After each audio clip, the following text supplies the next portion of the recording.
በእናንተ ከነብዩ ኢሳና ከነብዩ መሐመድ ማን ይበልጣል? በምን ኦንቶሎጂካል ወይስ ሜታፊዚካል? በሁለቱም። ኦንቶሎጂካልማ ሁሉም እኩል ናቸው። እንዴት እኮ እሱ ነገር አስረዳኛ። ኦንቶሎጂካልም ሁሉም ሰው ናቸው። ሁሉም ሰው ናቸው አይደል? በሰውነት የሚበላለጡት ነገር አለ ካንተና ኦንቶሎጂካሊ አንድ ናቸው። ሁሉም ሰው ናቸው። አደምም ሰው ነው። ረሱል ሰለላሁ ዐለይሂ ወሰለም ሰው ናቸው። ኢሳ ኢብኑ መርየም ዐለይሂ ሰላም ሰው ነው። ኦንቶሎጂካሊ መላክም አይደለም አምላክም አይደለም። ግልጽ ነው። አይበላለጡ ማለት ነው። ኦንቶሎጂካሊ እኔ ያሉት እንደ አገልጋይ እንደ ነቢያት ስለ አገልግሎታቸውን እያወራሉ። ፈንክሽናሊ ሊለያዩ ይችላሉ። ሜታፊዚካሊ ሊለያዩ ይችላሉ። ፈንክሽናሊ አገልግሎታቸውም እንዴት ነው? በያዙት እንትን ነው፣ በያዙት ዲስፔንሴሽን ነው እንጂ ከነሱ አይደለማ። ከነሱ ከራሳቸው ሳይሆን የሚመጣው ነገር አላህ ከፊሉን ነብይ በከፊሉ ነብይ ላይ አብልጧል። ያበለጠው በምንድን ነው? በጸጋ ነው፣ በፈድል ነው ያበለጠው እንጂ በሜታፊዚካሊም ኦንቶሎጂካሊም አይበላለጡም። ነቢያቶቹ ግን የፈንክሽናል በሆኑ ነገር ሊበላለጡ ይችላሉ ባላቸው ጸጋ ማለት ነው። ረሱል ሰለላሁ ዐለይሂ ወሰለም የመጨረሻ ነብይ የነቢያት መደምደሚያ ስለሆኑ ያላቸው የደረጃ ልዩነት አለ። በተረፈ ኦንቶሎጂካሊ እሺ፣ የደረጃ ልዩነታቸው ማለት ምንድን? ለምሳሌ አሁን የነቢያት መደምደሚያ ናቸው። ከሳቸው በኋላ የሚመጣ ነብይ የለም። ኢሳ ኢብኑ መርየም ዐለይሂ ሰላም ወደፊት ሲመጣም በመጨረሻው ዘመን እኮ ኢሳ ይመጣል አይደል? የሚመጣው ለምንድን ነው እኮ? ለምንድን ነው የሚመጣው? አንደኛ የሚመጣበት ምክንያት ምንድን ነው? ጥያቄዎችን ልጠይቅና ወደ መልስ ትነግረኛለህ። አንደኛ መበላለጣቸው ላይ ነው የጠየቀኝ። መበላለጣቸው ላይ ያለውን ነገር ነው የምነግርህ። ስለዚህ እኩል ናቸው እያልከኝ ነው ማለት ነው አይደል? ወይስ ነብዩ መሐመድ የመጨረሻው ነብይ ስለሆኑ ይበልጣሉ እያልከኝ ነው? በደረጃ ይበልጣሉ። የመጨረሻው ነብይ በመሆናቸው ነው ይበልጣሉ ያልከኝ? ጸጋቸው ያስበለጠ የመጨረሻው መሆናቸው ነው? ልንገራ በሱረቱል አህዛብ ምዕራፍ 33 ቁጥር 40 ላይ ሙሐመድ ከወንዶች ልጆቻችሁ የአንድም ሰው አባት አይደለም፣ ነገር ግን የአላህ መልእክተኛና የነቢያት መደምደሚያ ነው ይላል። መደምደሚያ ለሚለው የገባው ቃል ኺታም በሚል መጥቷል። ኻተም በሚላል መቋጫ፣ ማጠናቀቂያ፣ መደምደሚያ ማለት ነው። ራሱ ረሱል ሰለላሁ ዐለይሂ ወሰለም በሐዲስ ላይ ምንድን ያሉት?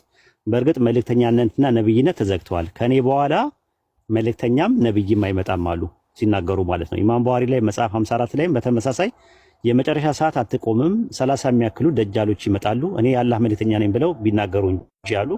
ከዛ በኋላ ከኔ በኋላ ግን ነብይም መልእክተኛም አይመጣም ብለዋል። ታዲያ እንደዛ ከሆነ ኢሳ ኢብኑ መርየም ዐለይሂ ሰላም ምንድን ነው ብለን ስንል ኢሳ ኢብኑ መርየም ዐለይሂ ሰላም ሱረቱ ማኢዳ ምዕራፍ 5 ቁጥር 75 ላይ የመርየም ልጅ አልመሲ ከበፊቱ መልእክተኞች በእርግጥ ያለፉ የሆነ መልእክተኛ እንጂ ሌላ አይደለምና አለ። ታዲያ ምንድን ነው ስንል ረሱል ሰለላሁ ዐለይሂ ወሰለም አሉን የመርየም ልጅ ኢሳ በመካከላችሁ በሚወርድ ጊዜ እንዴት ትሆናላችሁ? እርሱ ሰዎችን በቁርአን ይፈርዳል እንጂ በኢንጂል አይፈርድም አለ። በማን ይፈርዳል? እዚህ ጋር ለምሳሌ ለምን በቁርአን ይፈርዳል? በኢንጂል ለምን አይፈርድም? እኮ ፈራጅ ሆኖ በፈራጅ ካራክተርነት ስለሚመጣ ነው። ፈራጅ ማለት ምን ማለት ነው የሚለውን እንመጣበታለን። ግን መጀመሪያ በቁርአን ይፈርዳል እንጂ በኢንጂል አይፈርድም ብለዋል። ለምን እንደዛ አስቀመጡ? ኦኬ፣ በመጨረሻ ጊዜ ሲመጣ ለመፍረድ ስለሚመጣ ነው። የተለየ ትርጓሜ ያለው ነው። በኢንጂል አልሆነም ማለት በማን ስር ነው የሚመጣው? ሲመጣ ሸሪዓው በማሸሪያ ስር ነው የሚሆነው የሚፈርደው። አንተ ንገረኝ።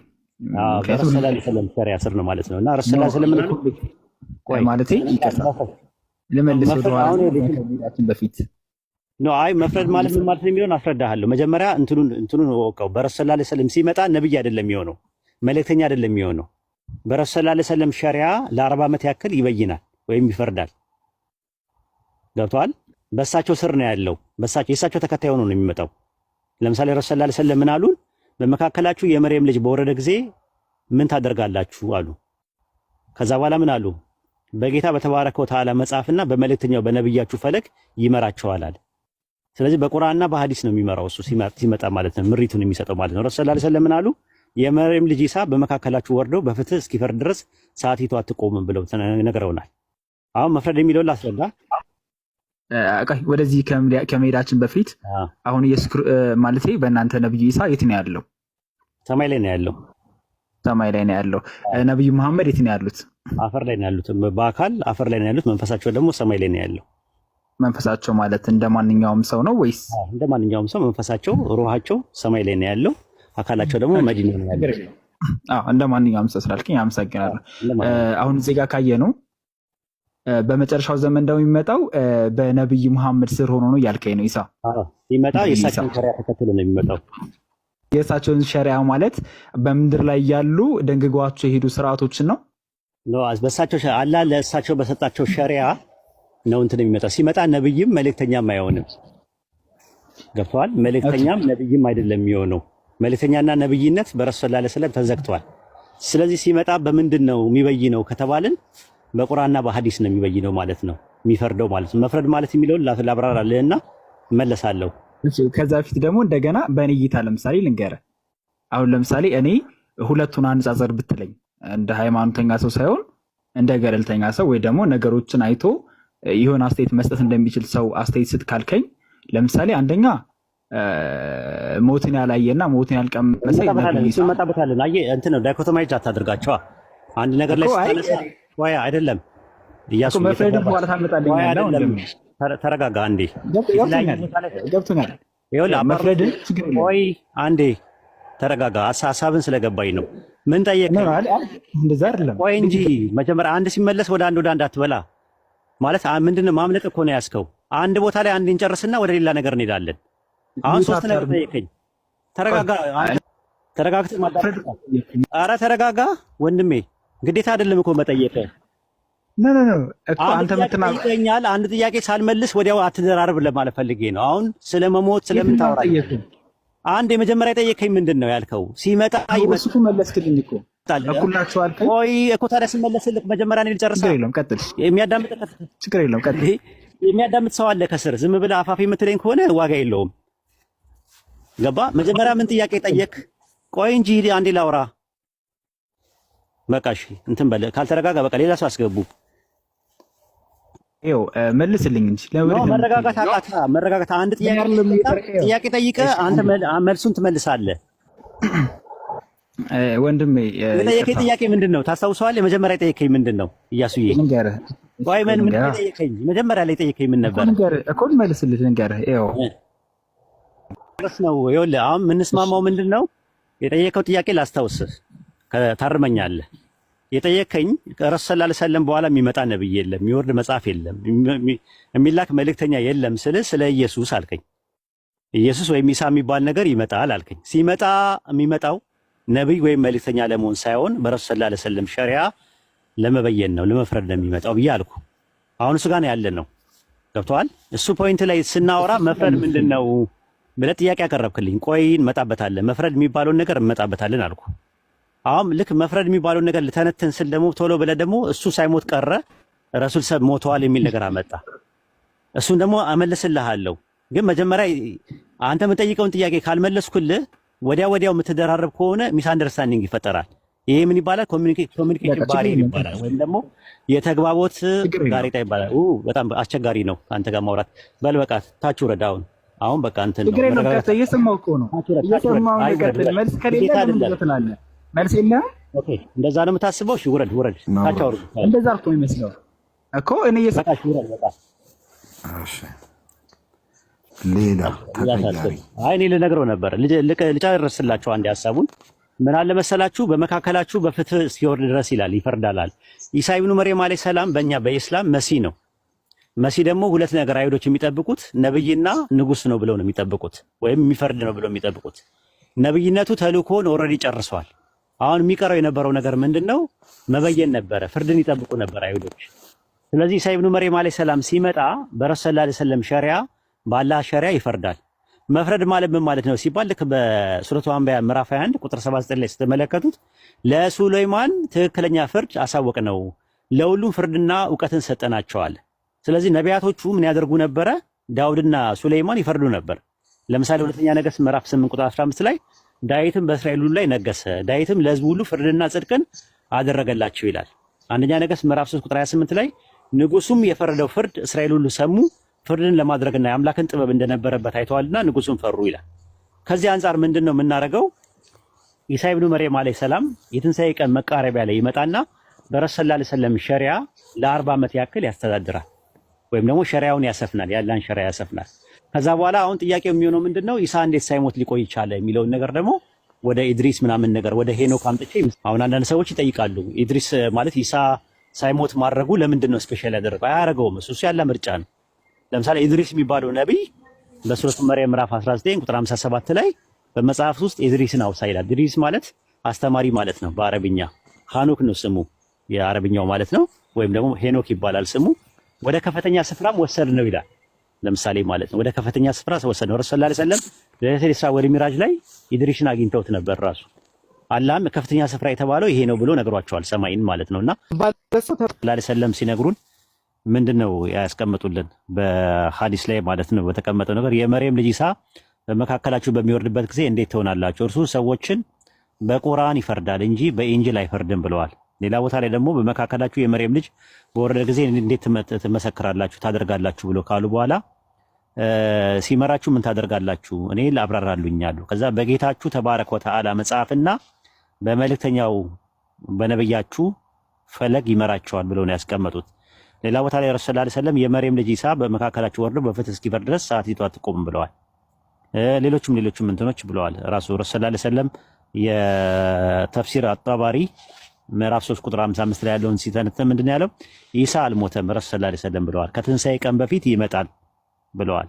ረሱል ሰለላሁ ዐለይሂ ወሰለም በሌላ ቦታ ላይ ደግሞ በእኔና በኢሳ መካከል ነብይ የለም፣ እርሱ ኢሳ ወደፊት ይወርዳል፣ ባያችሁ ጊዜ ታውቁታላችሁ፣ መካከለኛ ቁመት፣ ቀያማ ጸጉር፣ ሁለት ቀለል ያለ ቢጫ ልብሶች ይለብሳል እያሉ ይናገራሉ። በኢስላም መንገድ ህዝቦችን ይታገላል፣ መስቀልን ይሰባብራል፣ አሳማዎችን ይገድላል፣ ግብርን ይተዋል ወይም ጂዚያን ያስቀራል ማለት ነው። አላህን ከኢስላም በስተቀር ሁሉም ሃይማኖቶችን ያጠፋል። አላህም ኢሳም አልመሲሳ ደጃልን ያጠፋዋል፣ በምድር ላይ 40 ዓመት ይቆያል፣ ከዛ ይሞታል፣ ሙስሊሞች ይሰግዱበታል ተብሎ ነው የተቀመጠው። ከዚህ አንጻር ነው አንደኛ እንዳልኩ ሚስኮንሰፕሽኑን ያጠራል። ከዛ በኋላ ግን ፍትሃዊ የሆነው በሸሪያው መሰረት ለ40 ዓመት ያላን ሸሪያ በምድር ላይ ያሰፍናል ማለት ነው። አሁንም አላህ ያምጣልን እሱን።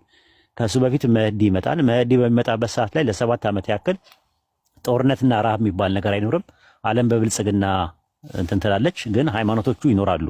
ከዛ እሱ ከመጣ በኋላ መህዲ ከመጣ በኋላ መህዲ ማለት በአብይ ምልክትና በንዑስ ምልክት መካከል ላይ ነው ያለው አይደል? እንትኑ የቂያማ ቀን ምልክቶች አያቱል ኩብራና አያቱል ሱግራ የሚባሉ ለሁለት ይከፈላሉ። ሱግራ በሚባለውና ኩብራ በሚባለው መካከል ላይ ነው መህዲ ይመጣው። መህዲ ከመጣ በኋላ ሊንክ ሆኖ ከዛ በኋላ ወደ ትላልቅ እንትኖች ይሸጋገራል ማለት ነው። ከዛ መህዲ ይመጣል። ከዛ በኋላ መህዲ ይመጣል። ከመህዲ በኋላ ግን ደጃል ነው ቀጥታ እንትን የሚለው። ደጃል ደግሞ ሲውል ደጃል የሚባለው እኔ መሲ ነኝ ብሎ አይሁዶች አጠቃላይ ይቀበሉታል። በደማስቆ ፊተኛው በር ላይ ኢሳ ኢብኑ መርየም አለይሂ ሰላም ወርዶ ሁለት መላእክቶች ከጎና አጅቦት ይመጣና ይገለዋል ማለት ነው። ከዛ በኋላ ለ40 ዓመት ይቆያል። ከዛ የጁጅ የሚባሉት ከየተረተሩ ግድባቸው ይከፈታል። እነሱ ይመጣሉ። መጨረሻ ላይ ምድርን እንደመበከል ይመጣሉ። ከዛ እነሱም ይጠፋሉ ማለት ነው። ከዛ ከኢትዮጵያ የሚነሳ አንድ ቀጭን እግር ሰው ያለ ሰው አለ። ካዕባን መጥቶ ያፈርሳል ማለት ነው። ከዛ የሚሆነው ምንድነው? አላህ የሚል ሰው እስኪጠፋ ድረስ እንትን ይላል። ቁርአን ይወሰዳል ማለት ነው። ቁርአን ከተወሰደ በኋላ ዳበቱል አርድ የምትባል ከምድር እንስሳ ትወጣለች። ከዛ ፀሐይ በጠለቀችበት ትወጣል። ቂያማው ይቆማል ማለት ነው። ያው የተውበት በርም ያኔ ይዘጋል ማለት ነው። ያኔ ፍጥረት ዓለም በአጠቃላይ ይጠፋል ማለት ነው። ከዛ በኋላ ፍጥረት ዓለም አላህ ብቻውን ይቀራል። ከዛ ሁን ሲለው ደግሞ ፍጥረት ዓለም ተመልሶ ይመጣል። ሞቶ መቀስቀስ አለ፣ ጀነትና ጀሃነም። ያኔ ፍርድ ይካሄዳል ማለት ነው ለ1000 ዓመት። ስካቶሎጂ ነው ከፈለጋችሁ ራሱን የቻለ ሰፊ ትምህርት ስለሆነ ስካቶሎጂ፣ ኢስላሚክ ስካቶሎጂ በሚል አንድ ቀን ላስተምራችሁ እችላለሁ። ዝም ብሎ አሁን በግርድፉና በሌጣው ነው የነገርኳችሁ። ደርዝና ፈርጅ ባለው መልኩ ደግሞ ኢንሻአላህ በኮምፓራቲቭ ሪሊጅን ክርስትናውና የአይሁዶች ስካቶሎጂያቸው ምንድነው፣ የዘመኑ ፍጻሜ ትምህርታቸው ምንድነው፣ የኛ ትምህርታችን ምንድነው የሚለውን ማየት እንችላለን ማለት ነው። አሁን ግን በወፈር ለቅምሻ ያክል ይሄን ይመስላል። አንድ ሁለት ጥያቄ ልጠይቅ ፈልጌ ነው። ምሳሌ በመጽሐፍ ቅዱስ ላይ ያሉ ነብያቶች እና መላእክቶች ብዙዎቹ ከቁርአን ጋር ይገናኛሉ። ግን ስላሴ የሚለውና ስለ ታቦት ቁርአን ላይ ወይም በእስላማዊ ታሪክ ምንድን ናቸው? ምኑ የአላህ ነቢያቶችን ነው የምትመለክ? አሁን መጽሐፍ ቅዱስ ላይ ምሳሌ ብዙ ነቢያቶች አሉ። ቁርአን ላይም ልክ ኢንጂልና ተውራት ላይ በተመሳሳይ ቁርአን ላይም አሉ። ግን ታቦት ወይም ስላሴ የሚለውን ቃል ክርስቲያኖች ከየት አመጡት? ወይስ ድሮ በኢሳ ጊዜ እነዚህ ነገሮች ነበሩ ወይ? ስላሴ የሚለውን ትምህርት ከየት አመጡት ነው? እና ታቦት የሚለውን ከየት አመጡት? ከጊዜ በኋላ ነው። ታቦት ማለት ኦልሞስት እንትን ማለት እኮ ነው፣ ሳጥን ማለት ነው፣ ሌላ ነገር አይደለም። የጽላቱ ማስቀመጫ ማለት ነው። ጽሌ ማለት ሰሌዳ ማለት ነው፣ ወይም ፊደል ማለት ነው። ትርጉሙ የግዕዝ ቃል ነው። ጽላት ማለት ፊደሎች ማለት ነው። በእንግሊዝኛ ታብሌት የምንለው ማለት ነው። ታብሌት ማለት መጻፊያ ነው፣ ብላክቦርድ እንደማለት ነው። የተጻፈበት ነገር ምንድነው? 10 ትእዛዛት የሚባል ነገር ተጽፏል። 5 በአንድ በኩል 5 በአንድ በኩል 10 ናቸው የተጻፉት። የእሱ ማስቀመጫው ሳጥኑ ደግሞ ምን ይባላል? ታቦት ማለት ነው። ታቦት ማለት ሲምፕሊ ሳጥን ማለት ነው። ሰገባ ማለት ነው። ማህደር ማለት ነው ትርጉሙ። ገባ? አርክ የምንለው በእንግሊዝኛ ማለት ነው።